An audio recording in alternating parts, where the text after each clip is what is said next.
Au commencement, un souffle, une voix. La page se tourne, révèle les choix. Retour à la source, chercher le sens dans les récits de la Genèse.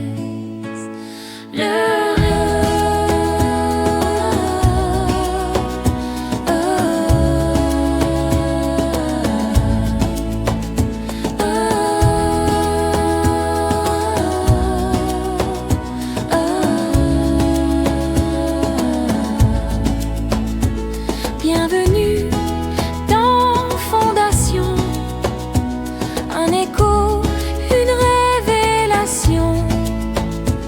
Ouvrons le livre, ouvrons nos cœurs avec Zoé, Enéric et le pasteur Joseph.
Bonjour à tous et bienvenue dans Fondation, le podcast où nous plongeons ensemble, semaine après semaine, dans les profondeurs de la parole pour y puiser les vérités et clés nécessaires sur lesquelles nous devons fonder nos vies au quotidien.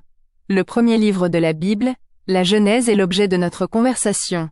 Je suis votre animatrice, Zoé, et je suis ravie d'entamer ce voyage avec deux invités exceptionnels de l'Église. Bienvenue dans la maison du Seigneur. Nous avons avec nous le pasteur Joseph. Bonjour pasteur. Bonjour Zoé, bonjour à tous nos auditeurs. C'est une joie d'être ici. Et nous avons également Enéric, qui est enseignant à l'école biblique de l'Église. Bonjour Enéric. Bonjour Zoé, bonjour pasteur. Très heureux de pouvoir explorer ces textes fondateurs avec vous. Et pour commencer ce voyage aux origines, pasteur Joseph, pourriez-vous ouvrir notre temps par la prière ? Volontiers. Mettons ce moment à part pour le Seigneur. Seigneur notre Dieu, créateur du ciel et de la terre, nous nous tenons devant toi avec humilité et émerveillement. Chaque étoile, chaque océan, chaque souffle de vie chante ta gloire et révèle ta majesté. Merci pour l'ordre, la beauté et la bonté que tu as insufflé dans l'univers. Merci surtout de nous avoir créés à ton image, de nous avoir façonnés avec amour et de nous avoir donné une valeur inestimable et un but, te connaître. Alors que nous ouvrons ta parole aujourd'hui, nous te prions, ouvre notre intelligence pour comprendre tes vérités, mais plus encore, ouvre nos cœurs pour te rencontrer. Que ce temps ne soit pas une simple étude, mais une véritable communion avec toi, l'artiste divin, le Père aimant. Guide notre conversation, et que ton Esprit Saint parle à chaque personne qui écoute. Au nom de Jésus, Amen. Amen. C'est une magnifique prière pour commencer. Le mot a été relâché. Fondateur tout l'heure par toi Enéric. Aujourd'hui, on commence par le commencement absolu, Genèse 1 et 2, le récit de la création. Enéric, quand on ouvre la Bible, on tombe sur cette phrase majestueuse, « Au commencement, Dieu créa le ciel et la terre ».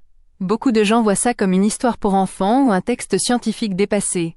Comment devrions-nous aborder ce premier chapitre ? C'est une excellente question, Zoé. L'erreur serait de le lire comme un manuel de biologie ou d'astrophysique. Les auteurs bibliques, sous l'inspiration divine, n'avaient pas pour but de décrire le comment scientifique de la création, mais le qui et le pourquoi. Genèse 1 est avant tout une déclaration théologique radicale. Dans un monde antique rempli de mythes où la création résulte de guerres entre des dieux capricieux, la Bible affirme « Non, il y a un seul Dieu, souverain, bon et tout-puissant, qui crée par sa seule parole, avec ordre, intention et beauté. C'est tellement puissant ce que tu dis, Énéric. Et ça change tout pour nous aujourd'hui, savoir que l'univers n'est pas le fruit du hasard ou d'un chaos, mais d'un acte créateur intentionnel, ça donne un sens incroyable à notre existence. Chaque coucher de soleil, chaque étoile dans le ciel n'est pas juste un phénomène physique, c'est une signature de l'artiste divin. Ça nous invite à l'adoration. Quand je me sens dépassé par les problèmes, je regarde à la création et je me souviens que le Dieu qui a orchestré l'univers est le même qui prend soin de ma vie. J'aime cette idée de signature. Et dans cette création il y a un point culminant, l'être humain. Le texte dit que Dieu nous a créés à son image. Énéric, qu'est-ce que ça signifie concrètement, être créé à l'image de Dieu, l'imago Dei? L'imago Dei est un concept d'une profondeur immense. Ce n'est pas une ressemblance physique. C'est le fait que Dieu a placé en l'humanité des capacités qui reflètent de manière finie son propre caractère. Cela inclut notre capacité à raisonner, à créer, à aimer, à avoir une conscience morale, et surtout notre capacité à entrer en relation. Dieu est un être de relation, Père, Fils, Saint-Esprit, et il nous a créés pour être en relation avec lui et avec les autres. C'est aussi un statut, Dieu a désigné l'humanité comme ses représentants, ses régents sur la terre, pour en prendre soin avec sagesse et bienveillance. Et ça, Zoé, c'est le fondement de la dignité humaine. Peu importe notre origine, notre statut social, nos capacités ou nos faiblesses, chaque être humain a une valeur inestimable parce qu'il porte le sceau de son Créateur. C'est révolutionnaire. Ça doit transformer la manière dont nous nous voyons et dont nous traitons les autres. Voir l'image de Dieu en chaque personne, c'est le début de l'amour du prochain. C'est très inspirant. Après le grand panorama de Genèse 1, on arrive à Genèse 2 qui semble raconter à nouveau l'histoire, mais différemment. On y voit Dieu former l'homme avec la poussière, lui souffler la vie. Pourquoi ces deux récits? Ils ne sont pas contradictoires, ils sont complémentaires. Genèse 1 est comme une vue de l'univers prise au télescope, majestueuse, ordonnée, cosmique.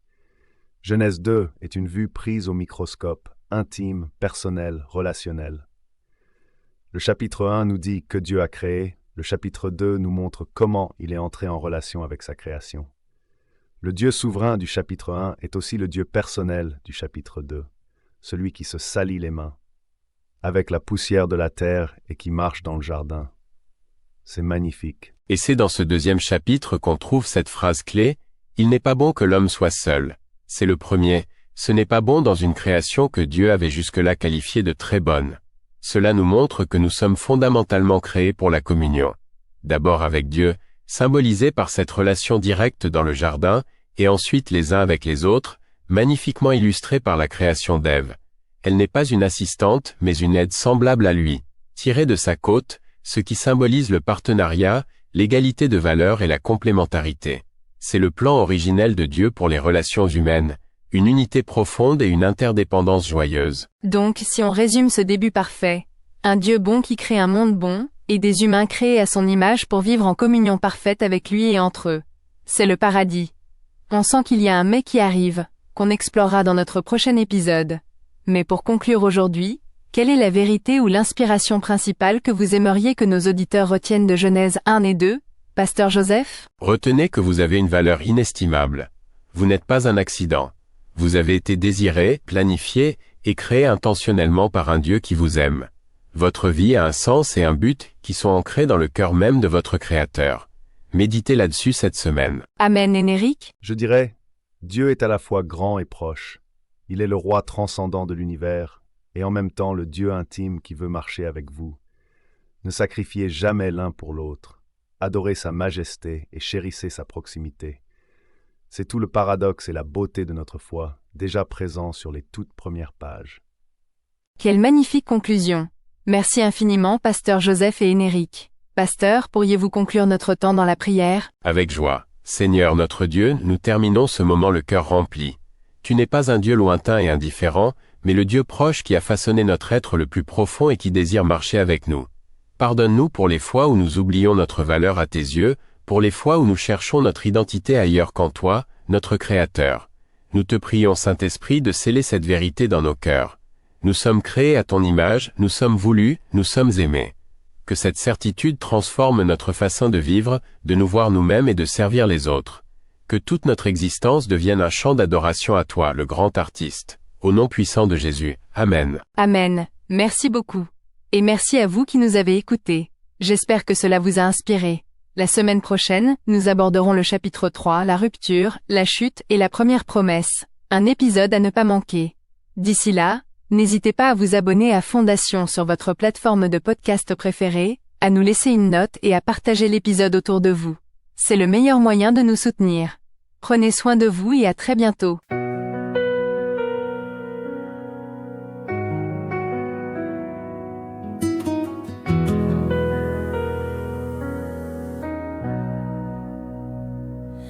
La conversation se termine ici,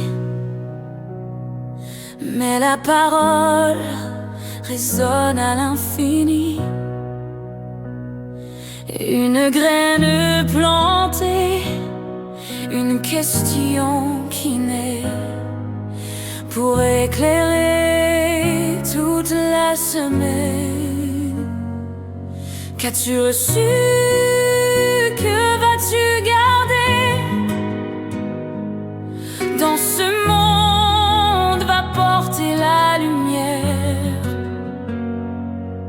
Rendez-vous au prochain chapitre de nos fondations.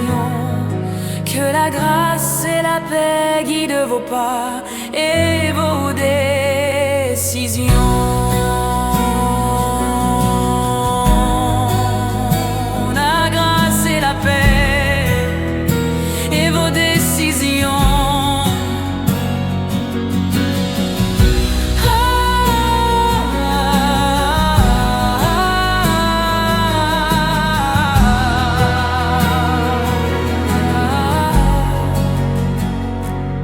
Qu'as-tu reçu? Que vas-tu garder? Dans ce monde va porter la lumière.